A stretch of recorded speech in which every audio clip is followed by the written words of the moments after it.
Baik, kita lanjutkan perbincangan dengan Bapak Sunarso selaku Wakil Direktur Utama Bank BRI pemirsa.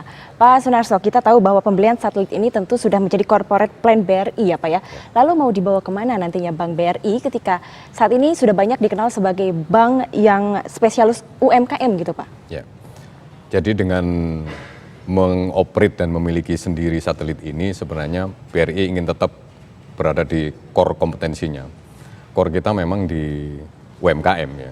Jadi dan dengan main di UMKM ini kita menjangkau masyarakat yang lebih banyak, dan kalau dari sisi kinerja keuangan tidak diragukan lagi karena kita membukukan laba tertinggi di industri perbankan selama 11 tahun berturut-turut. Bahkan mungkin sampai kuartal 1 tahun ini pun kita masih membukukan laba yang tertinggi. Jadi kinerja kita sampai di kuartal 1 di tahun 2016 ini asetnya BRI itu mencapai 832 triliun. Dan itu dibentuk oleh dana masyarakat yang dihimpun mencapai 632 triliun. Kemudian asetnya ditempatkan dalam bentuk kredit 561 triliun dengan kualitas yang sangat baik. Terjaga di level NPL itu 2,22%. Itu artinya sangat sehat dalam situasi yang sebenarnya kurang kondusif untuk akhir-akhir ini. Dari balance sheet seperti itu, BRI mampu membukukan laba selama 1 triwulan ini 6,1 triliun. Dan yang lebih menggembirakan lagi, fokus kita masih di mikro, kredit kita di mikro itu 190 triliun dengan kualitas yang sangat baik dengan NPL di bawah 2%, tepatnya itu sekitar 1,3%. Gitu. Jadi fokus kita mau ke sana, tetap core-nya di UMKM. Tetap di UMKM ya Pak ya. Tadi Bapak menyebutkan angka-angka yang menunjukkan bahwa BRI tetap dalam kondisi baik begitu ya Pak ya. Lantas seperti apa angka-angka perseroan pada saat ini begitu? Jadi angka-angkanya seperti yang saya sampaikan, dan mungkin yang perlu saya share di sini adalah bahwa dengan satelit ini memang kita akan mempunyai keleluasaan. Keleluasaan itu yang pertama adalah dalam hal mengembangkan jaringan. Kemudian dari mengembangkan jaringan, yang kedua adalah keleluasaan dalam hal mengembangkan produk layanan yang berbasis dengan teknologi informasi, tentunya itu yang kita sebut dengan digital. Dan saat ini jaringan kita itu mungkin ini bank dengan jaringan yang paling besar ya di Indonesia. Kita memiliki outlet ya, cabang itu 10.612. Dan ATM hari ini yang kita miliki adalah 22.719 ATM. Dan kita punya electronic data capture EDC itu 213.198. Dan kemudian dengan memiliki satelit ini, itu semua adalah electronic channel ya. Itu yang ingin kita sasar, kita lipat gandakan.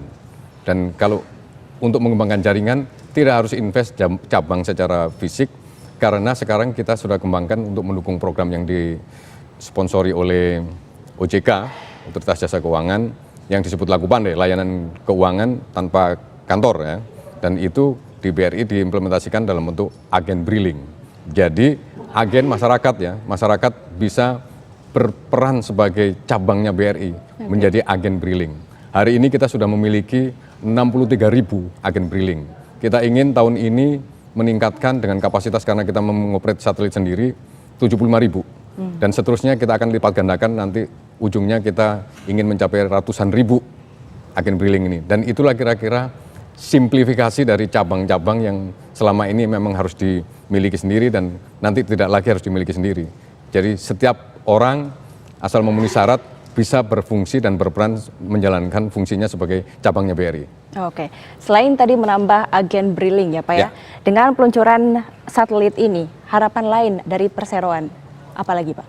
Yang jelas, karena ini menyangkut sebenarnya teknologi yang bisa kita implementasikan di dua hal, efisiensi jaringan dan efisiensi dalam hal produk. Itu tentu yang kita kenal dengan inovasi ya. Inovasi memang selalu menghasilkan dua hal kalau di banking itu. Satu adalah di produk, new product, yang kedua adalah di new process. Jadi yang terkait dengan jaringan, kemudian komunikasi, kemudian mengakses, itu yang kita akan kerahkan inovasi kita mengarah ke efisiensi proses. Dan itu artinya akan menekan biaya. Oke, baik. Terus kemudian yang kedua, kalau new product, berarti kita akan mendorong peningkatan market share di semua jenis produk, terutama produk-produk berbasis digital yang pada akhirnya meningkatkan revenue. Jadi kalau di total ya nanti revenue-nya kita tingkatkan, biayanya kita tekan gitu. Sehingga itu akan menghasilkan efisiensi dan akan memperbaiki struktur balance sheet kita maupun juga memperbaiki kemampuan menghasilkan laba. Baik. Semoga nanti peluncuran satelit BRI di Kuru Guyana lancar ya Pak ya. Dan Kita tidak ada mohon kendala. doanya ya. Betul. Seluruh rakyat Indonesia kita ajak berdoa bersama-sama pas bulan puasa lagi. Dan tentunya rakyat Indonesia pun turut bangga Pak, karena ini bank di dunia satu-satunya ya Pak yang memiliki satelit Satu-satunya. komunikasi sendiri. Ya. Baik, saya ucapkan selamat juga kepada Pak Sunarso. Terima kasih sudah hadir di studio kami Bapak. Terima kasih. Dan pemirsa, demikian perbincangan kami dengan Bapak Sunarso selaku Wakil Direktur Utama Bank BRI terkait persiapan peluncuran satelit BRI yang akan disaksikan pada nanti Sabtu dini hari.